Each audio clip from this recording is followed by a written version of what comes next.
এবং এই নীতিগত নির্দেশনা থেকে আমাদের সেই জায়গায় কিছু প্রাইস এবং ট্যাক্স ইমপ্লিকেশন সেগুলোকে পরিষ্কার করে বলতে হবে।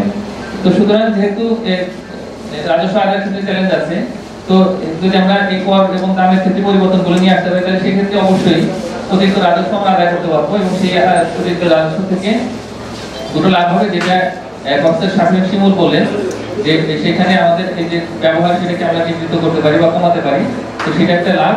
এবং এর পাশাপাশি অতিরিক্ত রাজস্ব আদায়, এই দুটো জায়গাতে আমরা ভালো একটা অবস্থায় থাকতে পারি। আর একটা বিষয় হচ্ছে যে এই আমরা এখন বিভিন্ন জায়গায় শুনতে পাচ্ছি যে বাজেট ফাইনাল হয়ে গেছে। আসলে এই নীতিগত যে জায়গাগুলো সেগুলো যে কোনো সময় পরিবর্তন আসতে পারে এবং সেখানে এসআরও জারি করা খুবই সম্ভব। এবং এটা সম্ভব এই কারণে যে আমরা তো দেখলাম যে বছরের মাঝামাঝি সময় কিন্তু এই ট্যাক্সের ক্ষেত্রে প্রপোজালগুলো চেঞ্জ হয়ে গেল, নতুন কিছু প্রস্তাব এসেছে। 100টার উপরে যে পণ্য এবং সেবার উপরে যে আমরা নতুন কর দেখলাম, তো সেটা কেন? তার কারণ এটা খুব সহজেই সম্ভব। তো সুতরাং বাজেট এখন কোন পর্যায়ে আছে এবং সেই বিষয় নিয়ে আসলে আমাদের প্রশ্ন করতে হতেই পারে, কিন্তু সেই বিষয়ে যে নতুন করে কোনো বাজেটের পরিবর্তন আসতে পারবে না সেরকম কোনো কথা নেই। তো সুতরাং এই জায়গাতে আমরা একেবারে বাজেট ইভেন প্রস্তাব করার আগ পর্যন্ত, মানে যখন এই যে টেলিফোনে এটাকে উপস্থাপন করা হবে তার আগ পর্যন্ত আমরা যে কোনো ধরনের পরিবর্তন প্রত্যাশা করতে পারি এবং আমার মনে হয় যে আপনাদের সহযোগিতায় আসলে এই জায়গাতে একটা ভালো পরিবর্তনের সূচনা হবে, সেটা অবশ্যই আশা করা যায়। আর এর পাশাপাশি আমি যেটা ফাইনাল কথা বলবো যে আসলে এই যে তামাক নিয়ন্ত্রণ, ধূমপান নিয়ন্ত্রণ এবং একই সঙ্গে যে সিগারেট মানে করের ক্ষেত্রে যে প্রস্তাবনা যেগুলো আছে, যেটা আজকে উপস্থাপনা করলো, সেটা শুধুমাত্র যে গবেষকেরা বা যারা পলিসি অ্যাডভোকেসি করে তাদের দায়িত্ব নয়, বরং এখানে এই মিডিয়ার রোলটা অনেক বেশি আসলে এখানে স্ট্রং হতে পারে।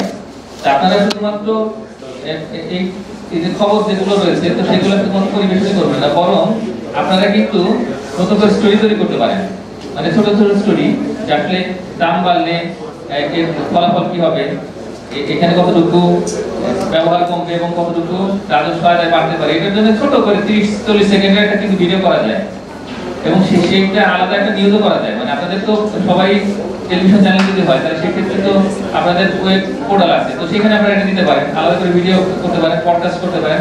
এভাবে করে করে কিন্তু সবাই মিলে যদি আমরা এই কাজগুলো করি তাহলে সেক্ষেত্রে এটা সবার জন্যই ভালো এবং আপনারা সবাই আগ্রহীও বটে এবং আপনারা অনেকেই হয়তো বিভিন্ন ওয়ার্কশপে অংশগ্রহণ করেছেন, ট্রেনিং পেয়েছেন।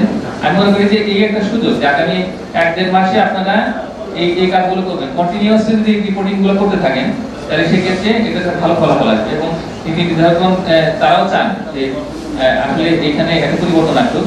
তারা হয়তো এই যে সমস্ত মাল্টিন্যাশনাল কোম্পানিগুলো আছে তাদের দিক থেকে অনেক রকমের চাপ প্রলোভন এগুলোতে থাকে, কিন্তু তারপরেও আমি মনে করি যে যদি ভালো অ্যাডভোকেসি হয়, ভালো রিসার্চ রেজাল্ট আসে, তাহলে সেক্ষেত্রে এগুলো উপেক্ষা করা কিন্তু অতটা সহজ হবে না। সুতরাং আপনাদের সকলের সহযোগিতা নিয়ে আমরা একটি ধূমপান মুক্ত বাংলাদেশ গড়ে তুলতে চাই এবং আমাদের যে সিগারেটের বিরুদ্ধে বা এই তামাকের বিরুদ্ধে যে একটা দীর্ঘদিনের সংগ্রাম সেটা অবশ্যই সফল হবে যদি আপনাদের সবার সহযোগিতা থাকে।